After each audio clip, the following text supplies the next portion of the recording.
años de la desaparición de los 43 jóvenes de Ayotzinapa, la oficina del Alto Comisionado para los Derechos Humanos llama al gobierno mexicano a que encuentre la verdad de los hechos. En el municipio de Guevea de Humboldt, en Oaxaca, las mujeres ejercen por primera vez su derecho al voto. Mientras el presidente Peña Nieto no logró reunirse con la candidata a la presidencia Hillary Clinton durante su estancia en Nueva York, el otro mensaje de un mexicano llega a los oídos de la candidata demócrata. Chente. Declaran estado de emergencia en Charlotte, Carolina del Norte, tras los hechos violentos que se registraron en la manifestación de esta tarde contra el abuso policial que provocó la muerte de un hombre de raza negra.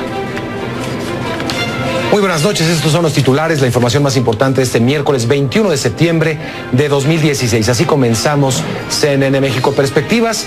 El representante de la Oficina del Alto Comisionado de las Naciones Unidas para los Derechos Humanos, Jan Yarab, llamó al gobierno a encontrar la verdad en torno a la desaparición de 43 estudiantes en Iguala, Guerrero, cuando se cumplen ya casi 2 años de los hechos. Las autoridades insisten en que los jóvenes fueron detenidos por policías municipales y entregados a criminales que posteriormente los asesinaron e incineraron en un basurero. Rey Rodríguez con la información. En un encuentro este miércoles con los padres de los 43 jóvenes desaparecidos el 26 de septiembre de 2014 en Iguala, Guerrero, el representante de la Oficina del Alto Comisionado de la ONU para los Derechos Humanos en México, Jan Yarab, reconoció el esfuerzo de los familiares para hacer valer el derecho a la verdad y la justicia. Los 4 pilares en este contexto son la verdad, la búsqueda de la verdad, la justicia, que no se puede quedar este caso con impunidad. Tercero, la justa reparación. Y cuarto, la garantía de la no repetición. La reunión, que tuvo lugar en la Escuela Normal Isidro Burgos, en Guerrero, el representante de la ONU reiteró también su disposición a seguir colaborando con las autoridades mexicanas para esclarecer el paradero de los estudiantes e investigar la responsabilidad criminal de los hechos. Nuestra profunda simpatía personal e institucional y también, evidentemente, expresando nuestra admiración por la determinación con cual las familias y las organizaciones no gubernamentales que los acompañan han conseguido mantener este proceso hasta este momento de hoy. En sentido contrario. Según la versión oficial, los estudiantes fueron detenidos por policías municipales y entregados al grupo criminal Guerreros Unidos la noche del 26 de septiembre de 2014, que posteriormente los asesinó e incineró en el basurero de Cocula. Pero los familiares de las víctimas han rechazado esa teoría, mientras que el grupo de expertos de la Comisión Interamericana de Derechos Humanos, que trabajó en el caso a petición de los padres y el gobierno, puso en evidencia fallas en la investigación oficial y concluyó en su informe final en abril pasado que los normalistas no pudieron haber sido incinerados en Cocula. Este miércoles, Amnistía Internacional reclamó la inacción por parte del presidente Enrique Peña Nieto en el caso Iguala y calificó como insensata la actitud que ha sostenido el gobierno mexicano hacia los derechos humanos. Hasta ahora el gobierno no se ha pronunciado en torno a las críticas hechas por la Organización Internacional Defensora de los Derechos Humanos, pero el Ejecutivo siempre ha defendido su labor en el caso. Rey Rodríguez, CNN, Ciudad de México. Decretan estado de emergencia en Charlotte, Carolina del Norte, en donde se ha desplegado ya la Guardia Nacional de Carolina del Norte y la policía registrada en las manifestaciones por la muerte de un hombre negro abatido por la policía en un caso de aparente abuso de la fuerza por parte de las autoridades. Un hombre resultó herido de gravedad esta noche. Mi compañero Gustavo Valdés está allá en Charlotte y tiene este reporte que, debo advertirle, contiene imágenes extremadamente fuertes y pueden resultar perturbadores. Adelante, Gustavo, te escuchamos. ¿Cómo están las cosas?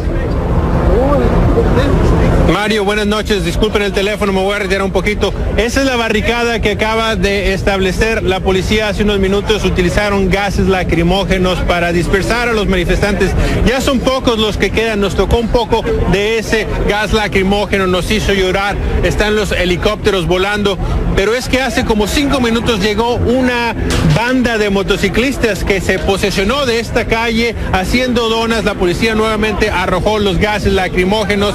Y es que esta es una protesta en la que no solamente la gente de raza está participando. ¿Cómo te llamas? Alberto. ¿Por qué estás aquí, Alberto? No, pues estamos aquí para que nos escuchen nuestra voz, pues no nomás es de que los morenos y todo eso, pues somos todos en general. Ha habido daños a la propiedad, ha habido heridos. ¿Es justo eso? La verdad no es justo, pero hay varias personas que le están diciendo a las personas que no hagan eso, que ellos no son de la parte de lo que estamos haciendo nosotros, que es nomás que nos escuchen, que no ya dejen de hacer tanta maldad, pues, y nadie hace nada al respecto. ¡A huevo! Y le digo, hay mucha gente que ha estado diciendo cosas así, como queriéndole tirar las cosas al policía, y la gente le dice, no, que no hagan eso. Y gracias, y Mario, te puedo decir que esto inició como una manifestación pacífica. La gente estaba marchando, estuvieron enfrente de la estación de policía donde estábamos nosotros y empezaron a acercarse al centro comercial. Fue cuando algunos de ellos trataron de entrar al hospital Omni. Fue ahí donde sucedió el incidente que decías de las imágenes que sucedieron al lado mío, esas imágenes que grabé hace aproximadamente unas 2 horas cuando explotó una granada atordecedora. Y uno de los individuos parece caerse. A la policía con la que yo platiqué me dicen que ese es el hombre que está bajo cuidados intensivos. No saben exactamente qué fue lo que pasó. Inicialmente se había reportado que era un disparo, pero no saben exactamente qué fue lo que pasó, Mario.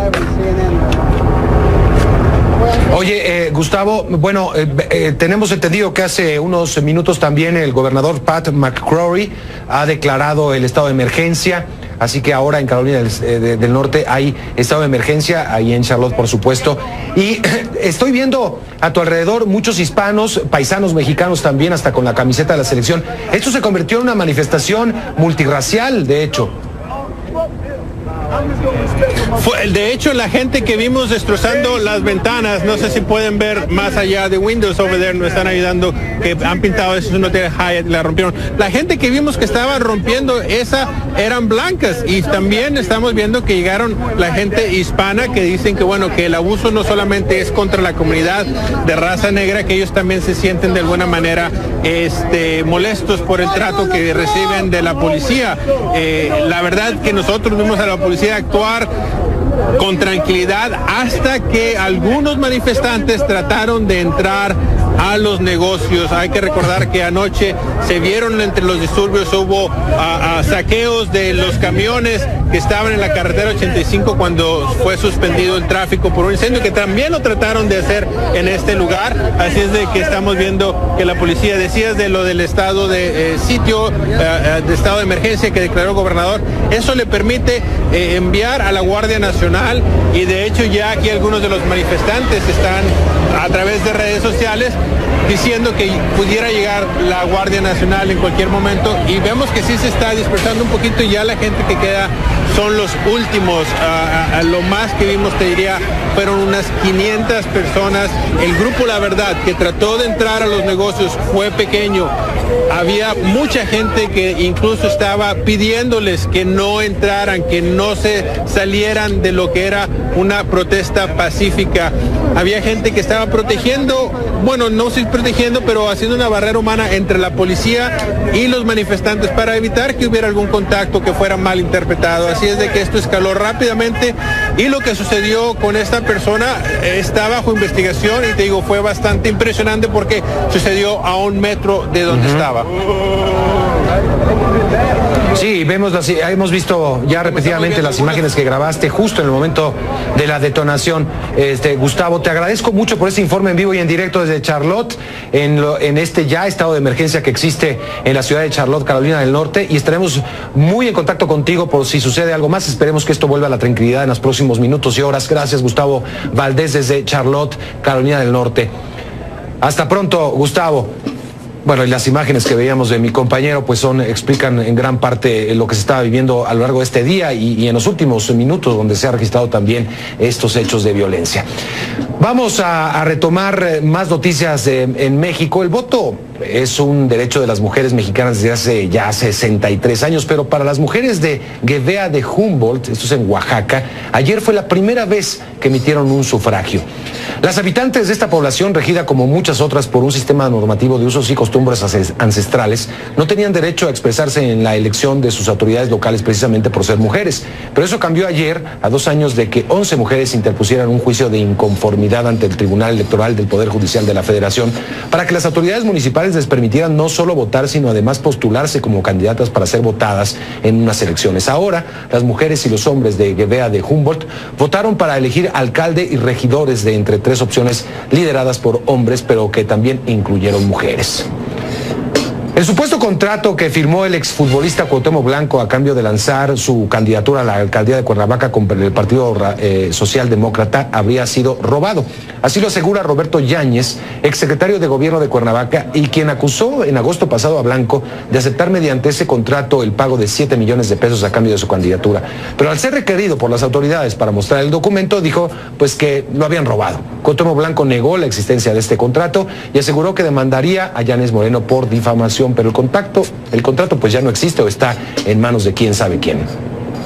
El alcalde de Badiraguato, Sinaloa, Mario Valenzuela, denunció que la población de Huixopa, en ese municipio, quedó prácticamente vacía debido a la salida de las fuerzas militares y la confrontación entre grupos criminales que operan en la región. El municipio dice que se actuó con oportunidad para facilitar el desalojo de las familias, que transcurrió sin incidentes, pero dijo que la situación sigue siendo muy compleja en la zona y ahora Badiraguato pues es un pueblo abandonado prácticamente. La Fiscalía General de Veracruz dice saber la identidad de uno de los posibles responsables del secuestro y asesinato de 2 sacerdotes cuyos cuerpos fueron encontrados el lunes. El crimen generó una fuerte reacción desde las filas de la Iglesia Católica, que ha cuestionado el proceso de investigación que se lleva adelante. Y Cruzcaya Liz tiene el informe. En esta funeraria en Puebla fue velado el padre Alejo Nabor Jiménez, secuestrado y asesinado junto con el vicario José Alfredo Suárez en Veracruz. Uno de los hermanos del padre Nabor Jiménez ha señalado que no han podido vivir su duelo ante las versiones difundidas por el fiscal general de ese estado, Luis Ángel Bravo, quien afirmó que los responsables habrían convivido e incluso bebido alcohol con sus víctimas. De paso, descartó que en los hechos estuviera involucrado el crimen organizado. Es una declaración en la cual estoy totalmente en desacuerdo. Informa él que fue un convivio de personas que estaban de borrachos. Y creo que eso, para empezar, no se maneja de esa manera. Personalmente yo fui y me entrevisté con una persona, un testigo ocular. Platiqué con ella. Hay muchos detalles en los cuales todo nos indica que fue el crimen organizado. Fueron 5 personas, 5 varones y una mujer. No creo que una persona tan común como yo no tenga los datos que él tiene, que él debe de tener por el puesto que representa.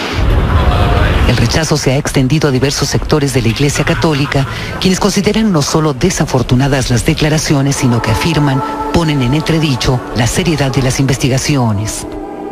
Permítasenos cuestionar, primero, ¿en qué fiesta de alcohol, de amigos, de personas que toman licor, se tiene que maniatar a la gente, torturar, golpear, rafaguear? En nuestra realidad. Dentro de la conferencia del Episcopado Mexicano, dicen no entender la prisa por concluir el caso. Este hecho tiene una repercusión internacional. ¿No será más bien querer callar, querer despresurizar, ¿sí?, para que ya dejen de tocar el tema de este estado en particular? Hasta el momento, el fiscal Luis Ángel Bravo no se ha referido a estas críticas. De acuerdo a la Fiscalía Estatal, los sacerdotes fueron secuestrados el domingo en Poza Rica, Veracruz. Un día después, sus cuerpos fueron localizados en un paraje ubicado en la carretera Poza Rica-Papantla. El Papa Francisco, a través de una carta, expresó sus condolencias, al tiempo que calificó la muerte de los sacerdotes como víctimas de una inexcusable violencia.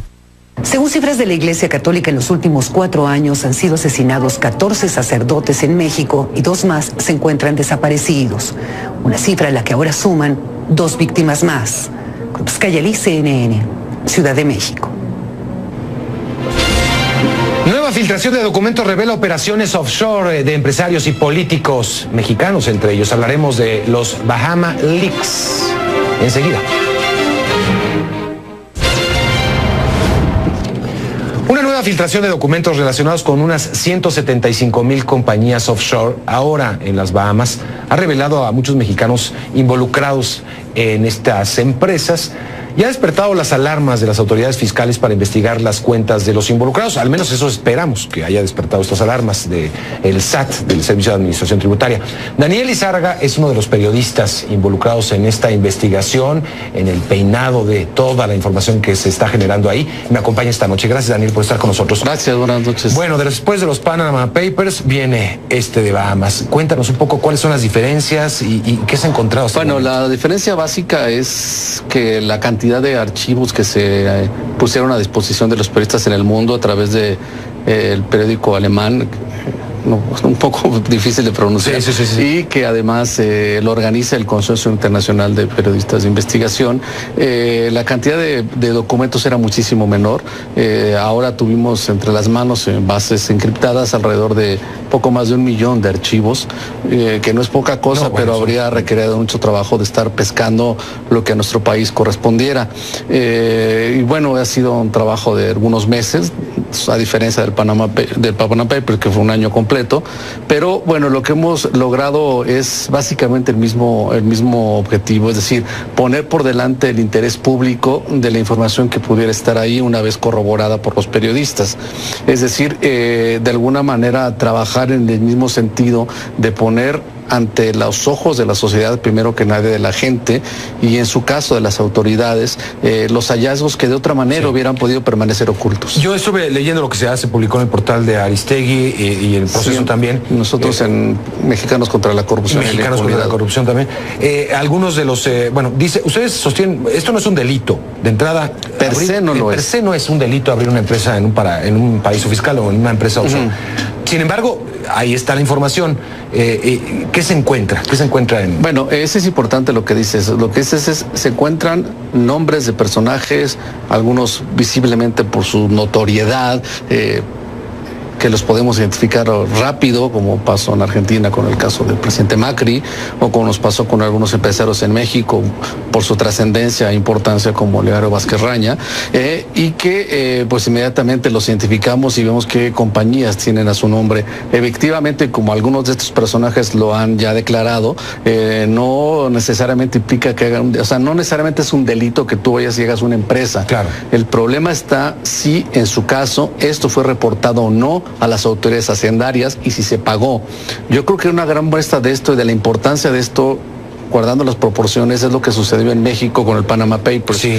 Que hubo una cacería de brujas contra los periodistas, ¿no?, que estaban publicando. Que estaban publicando asuntos y al final de cuentas, como sucedió hace unas horas, el SAT, entonces por Aristóteles Núñez, que es el organismo en México se encarga de recaudar los impuestos, pues bueno, dijo que iba a emprender auditorías y bueno, a final de cuentas emitió un comunicado diciendo que había más de 500 millones de pesos recuperados, que a una sola persona estaba por pagar 100 millones de pesos o más de 100 millones de pesos, que lo iba a tener a plazos. O sea, finalmente esa información de Panama Papers tuvo resultados, fue útil. Sí, aunque no habrá una gran labor de los periodistas por tratar de verificar si realmente lo pagaron, ¿no? Pero bueno, al menos en la versión de la autoridad es que hubo una acción eficaz que en teoría sirvió para que se hubiera una mayor recaudación de impuestos que de otra manera no hubiese sido posible.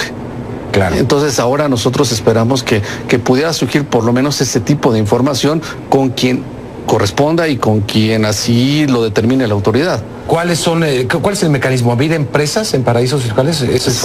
Yo creo que el tema de esto es que está en Bahamas, por ejemplo, hay una serie de garantías muy atractivas para la gente que busca de alguna manera ya sea proteger su patrimonio o incluso deliberadamente evadir impuestos en su caso, que es evidente la secrecía. Es decir, la secrecía con la que se manejan estos gobiernos les permite tener nombres falsos o empresas de papel, les decimos nosotros, ¿no? Empresas de papel de las cuales se esconden los beneficiarios atrás. De modo tal que si alguien ve la empresa X, se va a dar cuenta que está a nombre del señor Y, ¿no? Y atrás del señor Y, pues no se van a ver los beneficiarios porque está protegido en ese país. Entonces es difícil. Hay algunas personas que nos han dicho, es que hay registros públicos, sí, pero el problema que se ha descubierto desde el consorcio en esta investigación es que esa información que está pública en Panamá, incluso en línea, está incompleta. Claro. Y cuando llegas a acceder a eso, no llegas a los verdaderos beneficiarios en muchos de los casos. Pues ahí está la información en el portal de Proceso, Aristegui Noticias y el consorcio. Sí, y acá nosotros, si me permites rápido, nosotros hicimos un ejercicio ahora de servicio para la comunidad. Lo que hicimos fue integrar una base de datos entre todos los medios con los nombres que descubrimos y por lo pronto ahorita en la página de Mexicanos contra la Corrupción y la Impunidad pueden encontrar un buscador y una lista ya de las personas que van a poder relacionar el nombre con la empresa que tienen. Esto es para servicio de la sociedad y sobre todo en este caso de las autoridades. Sí, entre ellos Olegario Vázquez Raña, que ya mencionaba, Ricardo Pierdant, que también está... Claro, que es uno... Claro, hasta el tema con él es que independientemente de su relación con el presidente, pues es un empresario que hace negocios en México y en Estados Unidos y que justo unos días antes de que el presidente tomara posesión, abrió 2 empresas en Bahamas. Bueno, entre muchos otros casos. Gracias, Daniel. Gracias a ustedes. Y hasta pronto. Seguiremos leyendo esa información. El cantante Vicente Fernández hace un corrido para Hillary Clinton e invita a los latinos a votar por la candidata demócrata. Volvemos. Juntos se puede, señora Clinton. Vida quedó la candidata a la presidencia de Estados Unidos por el Partido Demócrata Hillary Clinton luego de que un muy famoso mexicano le dedicara un corrido para invitar a los latinos en Estados Unidos a votar por ella. Tras la aparición del video, el portavoz latino de la campaña de Clinton aseguró que la candidata se emocionó y se conmovió mucho por la decisión de Vicente Fernández. El corrido fue hecho en alianza con el Latino Victory Project, organización dedicada al empoderamiento de la comunidad latina en Estados Unidos, y así fue como Vicente Fernández le expresó su apoyo.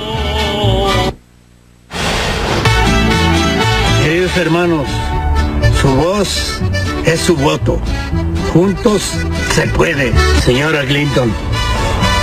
Estoy aquí para pedirle que cuando llegue a la presidencia no se olvide de todos mis hermanos mexicanos y latinoamericanos. Un abrazo y ya la iré a saludar cuando esté en la presidencia. Voy a dejarnos con imágenes de la muestra artística en Zona Maco Foto y Zona Maco Salón del Anticuario. Con el juego los dejo, que pasen una excelente noche.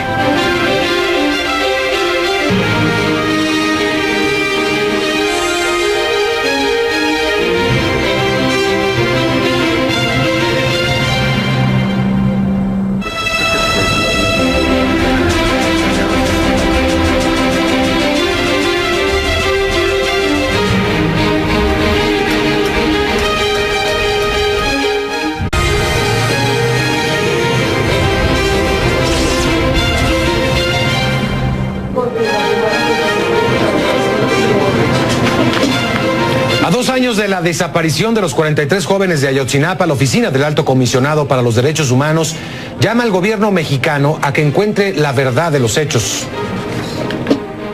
En el municipio de Guevea de Humboldt, en Oaxaca, las mujeres ejercen por primera vez su derecho al voto. Mientras el presidente Peña Nieto no logró reunirse con la candidata a la presidencia Hillary Clinton durante su estancia en Nueva York, el otro mensaje de un mexicano llega a los oídos de la candidata demócrata. Chente. Declaran estado de emergencia en Charlotte, Carolina del Norte, tras los hechos violentos que se registraron en la manifestación de esta tarde contra el abuso policial que provocó la muerte de un hombre de raza negra. Muy buenas noches, estos son los titulares, la información más importante de este miércoles 21 de septiembre de 2016. Así comenzamos CNN México Perspectivas. El representante de la Oficina del Alto Comisionado de las Naciones Unidas para los Derechos Humanos, Jan Yarab, llamó al gobierno a encontrar la verdad en torno a la desaparición de 43 estudiantes en Iguala, Guerrero, cuando se cumplen ya casi 2 años de los hechos. Las autoridades insisten en que los jóvenes fueron detenidos por policías municipales y entregados a criminales que posteriormente los asesinaron e incineraron en un basurero. Rey Rodríguez con la información. En un encuentro este miércoles con los padres de los 43 jóvenes desaparecidos el 26 de septiembre de 2014 en Iguala, Guerrero, el representante de la Oficina del Alto Comisionado de la ONU para los Derechos Humanos en México, Jan Yarab, reconoció el esfuerzo de los familiares para hacer valer el derecho a la verdad y la justicia. Los 4 pilares en este contexto son la verdad, la búsqueda de la verdad, la justicia, que no se puede quedar este caso con impunidad. Tercero, la justa reparación. Y cuarto, la garantía de la no repetición. La reunión, que tuvo lugar en la Escuela Normal Isidro Burgos, en Guerrero, el representante de la ONU reiteró también su disposición a seguir colaborando con las autoridades mexicanas para esclarecer el paradero de los estudiantes e investigar la responsabilidad criminal de los hechos. Nuestra profunda simpatía personal e institucional y también, evidentemente, expresando nuestra admiración por la determinación con cual las familias y las organizaciones no gubernamentales que los acompañan han conseguido mantener este proceso hasta este momento de hoy. En sentido contrario. Según la versión oficial, los estudiantes fueron detenidos por policías municipales y entregados al grupo criminal Guerreros Unidos la noche del 26 de septiembre de 2014, que posteriormente los asesinó e incineró en el basurero de Cocula. Pero los familiares de las víctimas han rechazado esa teoría, mientras que el grupo de expertos de la Comisión Interamericana de Derechos Humanos, que trabajó en el caso a petición de los padres y el gobierno, puso en evidencia fallas en la investigación oficial y concluyó en su informe final en abril pasado que los normalistas no pudieron haber sido incinerados en Cocula.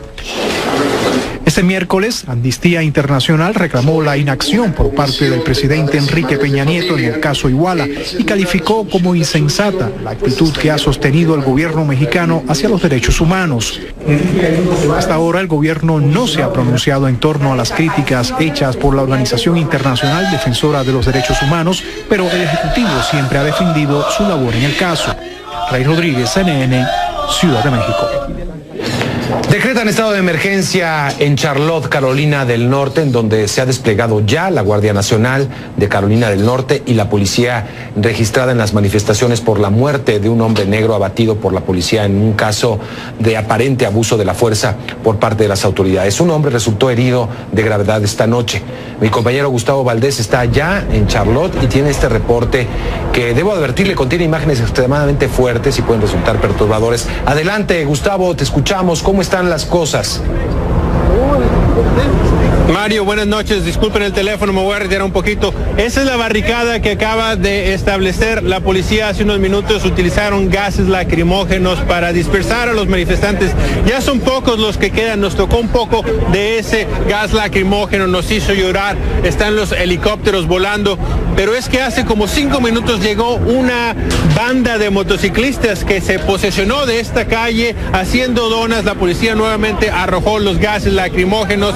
Y es que esta es una protesta en la que no solamente la gente raza está participando. ¿Cómo te llamas? Alberto. ¿Por qué estás aquí, Alberto? No, pues estamos aquí para que nos escuchen nuestra voz, pues no nomás es de que los morenos y todo eso, pues somos todos en general. ¿Ha habido daños a la propiedad? ¿Ha habido heridos? ¿Es justo eso? La verdad no es justo, pero hay varias personas que le están diciendo a las personas que no hagan eso, que ellos no son de la parte de lo que estamos haciendo nosotros, que es nomás que nos escuchen, que no ya dejen de hacer tanta maldad, pues, y nadie hace nada al respecto. ¡A huevo! Y le digo, hay mucha gente que ha estado diciendo cosas así, como queriéndole tirar las cosas al policía, y la gente le dice, no, que no hagan eso. Y gracias, y Mario, te puedo decir que esto inició como una manifestación pacífica, la gente estaba marchando, estuvieron enfrente de la estación de policía donde estábamos nosotros, y empezaron a acercarse al centro comercial. Fue cuando algunos de ellos trataron de entrar al hospital Omni, fue ahí donde sucedió el incidente que decías de las imágenes que sucedieron al lado mío, esas imágenes que grabé hace aproximadamente unas 2 horas, cuando explotó una granada atordecedora y uno de los individuos parece caerse. A la policía con la que yo platiqué me dicen que ese es el hombre que está bajo cuidados intensivos. No saben exactamente qué fue lo que pasó. Inicialmente se había reportado que era un disparo, pero no saben exactamente qué fue lo que pasó, Mario. Oye, Gustavo, bueno, tenemos entendido que hace unos minutos también el gobernador Pat McCrory ha declarado el estado de emergencia, así que ahora en Carolina del Norte hay estado de emergencia, ahí en Charlotte, por supuesto, y estoy viendo a tu alrededor muchos hispanos, paisanos mexicanos también, hasta con la camiseta de la selección. Esto se convirtió en una manifestación multirracial, de hecho. De hecho, la gente que vimos destrozando las ventanas, no sé si pueden ver más allá de Windows over there, nos están ayudando, que han pintado eso, no tiene Hyatt, la rompieron. La gente que vimos que estaba rompiendo esa eran blancas, y también estamos viendo que llegaron la gente hispana que dicen que bueno, que el abuso no solamente es contra la comunidad de raza negra, que ellos también se sienten de alguna manera molestos por el trato que reciben de la policía. La verdad que nosotros vimos a la policía actuar con tranquilidad hasta que algunos manifestantes trataron de entrar a los negocios. Hay que recordar que anoche se vieron entre los disturbios, hubo saqueos de los camiones que estaban en la carretera 85 cuando fue suspendido el tráfico por un incendio, que también lo trataron de hacer en este lugar. Así es de que estamos viendo que la policía, decías de lo del estado de sitio, de estado de emergencia que declaró el gobernador, eso le permite enviar a la Guardia Nacional, y de hecho ya aquí algunos de los manifestantes están a través de redes sociales diciendo que pudiera llegar la Guardia Nacional en cualquier momento, y vemos que sí se está dispersando un poquito, y ya la gente que queda son los últimos. A lo más que vimos, te diría, fueron unas 500 personas. El grupo, la verdad, que trató de entrar a los negocios fue pequeño. Había mucha gente que incluso estaba pidiéndoles que no entraran, que no se salieran de lo que era una protesta pacífica. Había gente que estaba protegiendo, bueno, no sé protegiendo, pero haciendo una barrera humana entre la policía y los manifestantes para evitar que hubiera algún contacto que fuera mal interpretado. Así es de que esto escaló rápidamente, y lo que sucedió con esta persona está bajo investigación, y te digo, fue bastante impresionante porque sucedió a 1 metro de donde estaba. Sí, hemos visto ya repetidamente las imágenes que grabaste justo en el momento de la detonación. Gustavo, te agradezco mucho por este informe en vivo y en directo desde Charlotte, en este ya estado de emergencia que existe en la ciudad de Charlotte, Carolina del Norte, y estaremos muy en contacto contigo por si sucede algo más. Esperemos que esto vuelva a la tranquilidad en los próximos minutos y horas. Gracias, Gustavo Valdés, desde Charlotte, Carolina del Norte. Hasta pronto, Gustavo. Bueno, y las imágenes que veíamos de mi compañero pues explican en gran parte lo que se estaba viviendo a lo largo de este día y en los últimos minutos, donde se ha registrado también estos hechos de violencia. Vamos a retomar más noticias en México. El voto es un derecho de las mujeres mexicanas desde hace ya 63 años, pero para las mujeres de Guevea de Humboldt, esto es en Oaxaca, ayer fue la primera vez que emitieron un sufragio. Las habitantes de esta población, regida como muchas otras por un sistema normativo de usos y costumbres ancestrales, no tenían derecho a expresarse en la elección de sus autoridades locales precisamente por ser mujeres. Pero eso cambió ayer, a 2 años de que 11 mujeres interpusieran un juicio de inconformidad ante el Tribunal Electoral del Poder Judicial de la Federación para que las autoridades municipales les permitieran no solo votar, sino además postularse como candidatas para ser votadas en unas elecciones. Ahora, las mujeres y los hombres de Guevea de Humboldt votaron para elegir alcalde y regidores de entre 3 opciones lideradas por hombres, pero que también incluyeron mujeres. El supuesto contrato que firmó el exfutbolista Cuauhtémoc Blanco a cambio de lanzar su candidatura a la alcaldía de Cuernavaca con el Partido Socialdemócrata habría sido robado. Así lo asegura Roberto Yáñez, exsecretario de Gobierno de Cuernavaca, y quien acusó en agosto pasado a Blanco de aceptar mediante ese contrato el pago de 7 millones de pesos a cambio de su candidatura. Pero al ser requerido por las autoridades para mostrar el documento, dijo pues que lo habían robado. Cuauhtémoc Blanco negó la existencia de este contrato y aseguró que demandaría a Yáñez Moreno por difamación, pero el contrato pues ya no existe o está en manos de quién sabe quién. El alcalde de Badiraguato, Sinaloa, ahora en las Bahamas, ha revelado a muchos mexicanos involucrados en estas empresas y ha despertado las alarmas de las autoridades fiscales para investigar las cuentas de los involucrados. Al menos eso esperamos, que haya despertado estas alarmas del SAT, del Servicio de Administración Tributaria. Daniel Lizárraga es uno de los periodistas involucrados en esta investigación, en el peinado de toda la información que se está generando ahí. Me acompaña esta noche. Gracias, Daniel, por estar con nosotros. Gracias, buenas noches. Bueno, después de los Panama Papers viene este de Bahamas. Cuéntanos un poco cuáles son las diferencias y qué se ha encontrado hasta Bueno, la diferencia básica es que la cantidad de archivos que se pusieron a disposición de los periodistas en el mundo a través de el periódico alemán, un poco difícil de pronunciar, sí. Y que además lo organiza el Consorcio Internacional de Periodistas de Investigación.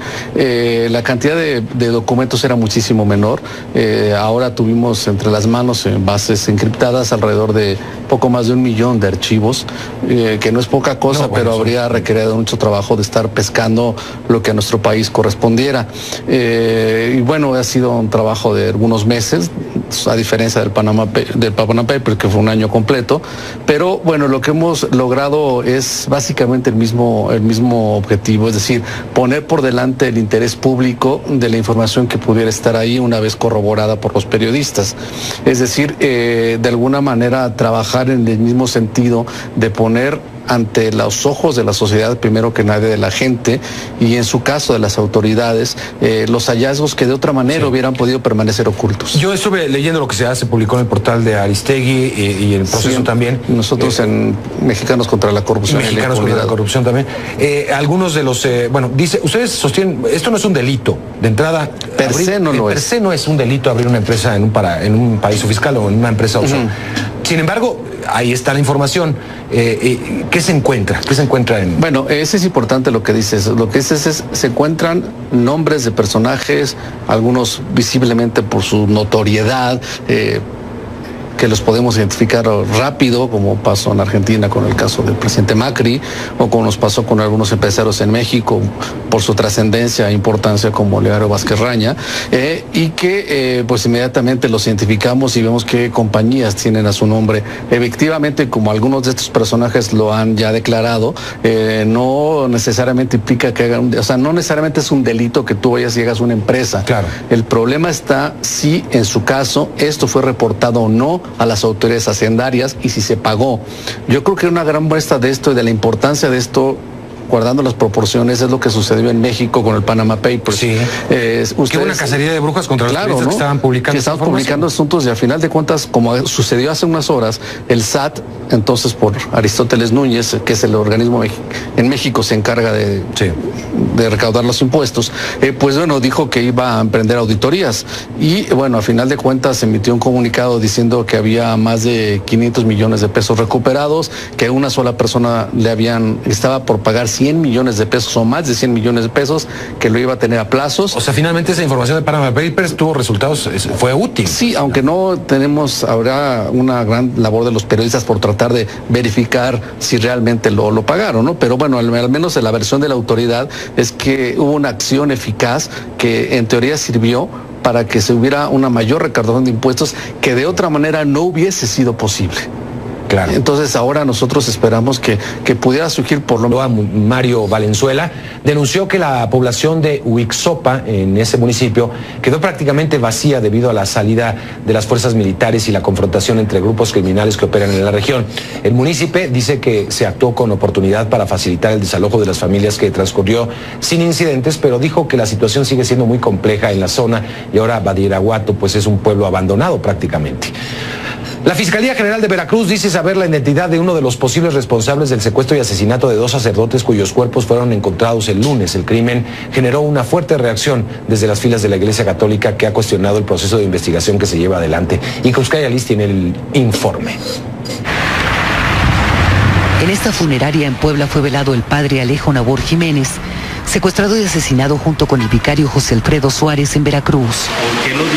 Uno de los hermanos del padre Nabor Jiménez ha señalado que no han podido vivir su duelo ante las versiones difundidas por el fiscal general de ese estado, Luis Ángel Bravo, quien afirmó que los responsables habrían convivido e incluso bebido alcohol con sus víctimas. De paso, descartó que en los hechos estuviera involucrado el crimen organizado. Es una declaración en la cual estoy totalmente en desacuerdo. Informa él que fue un convivio de personas que estaban de borrachos. Y creo que eso, para empezar, no se maneja de esa manera. Personalmente yo fui y me entrevisté con una persona, un testigo ocular. Platiqué con ella. Hay muchos detalles en los cuales todo nos indica que fue el crimen organizado. Fueron 5 personas, 5 varones y una mujer. No creo que una persona tan común como yo no tenga los datos que él tiene, que él debe de tener por el puesto que representa. El rechazo se ha extendido a diversos sectores de la Iglesia Católica, quienes consideran no solo desafortunadas las declaraciones, sino que afirman, ponen en entredicho la seriedad de las investigaciones. Permítasenos cuestionar, primero, ¿en qué fiesta de alcohol, de amigos, de personas que toman licor, se tiene que maniatar a la gente, torturar, golpear, rafaguear? En nuestra realidad. Dentro de la conferencia del Episcopado Mexicano, dicen no entender la prisa por concluir el caso. Este hecho tiene una repercusión internacional. ¿No será más bien querer callar, querer despresurizar, ¿sí?, para que ya dejen de tocar el tema de este estado en particular? Hasta el momento, el fiscal Luis Ángel Bravo no se ha referido a estas críticas. De acuerdo a la Fiscalía Estatal, los sacerdotes fueron secuestrados el domingo en Poza Rica, Veracruz. Un día después, sus cuerpos fueron localizados en un paraje ubicado en la carretera Poza Rica-Papantla. El Papa Francisco, a través de una carta, expresó sus condolencias, al tiempo que calificó la muerte de los sacerdotes como víctimas de una inexcusable violencia. Según cifras de la Iglesia Católica, en los últimos 4 años han sido asesinados 14 sacerdotes en México y 2 más se encuentran desaparecidos. Una cifra en la que ahora suman 2 víctimas más. Cruzcaya Liz, CNN, Ciudad de México. Nueva filtración de documentos revela operaciones offshore de empresarios y políticos mexicanos entre ellos. Hablaremos de los Bahama Leaks enseguida. Una nueva filtración de documentos relacionados con unas 175,000 compañías offshore